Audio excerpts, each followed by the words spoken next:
Nasabat ang kaung-kaung sigarilyo na may halagang 3.84 milyon na balak ipuslit sa Lipata Port. Nagsagawa ng inspeksyon ang Department of Environment and Natural Resources sa tulong ng Philippine Ports Authority, Lipata Port Police at Philippine National Police Maritime Group matapos makakuha ng impormasyon ukol sa kainainalang truck na paparating sa pantalan.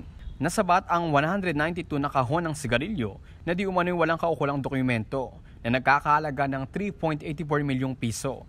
Base sa unang pahayag, construction materials ang sakay ng naturang truck. Ngunit tumambad sa mga otoridad ang kahon-kahong sigarilyo na itinago sa ilalim ng trapal at mga ipa ng palay.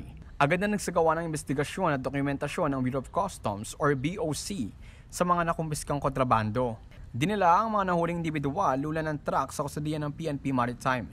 Naharap sila sa kasong Tax Reform Act of 1997, Tax Reform for Acceleration and Inclusion Law at Graphic Health Warnings Law. Patuloy ang investigasyon ng mga otoridad upang tukuyin ang pinagmula ng mga nasabat at kung sino ang posibleng sangkot dito. Para sa EuroTV News, ako si Raymond Jacinto, sumasaludo sa bawat Pilipino.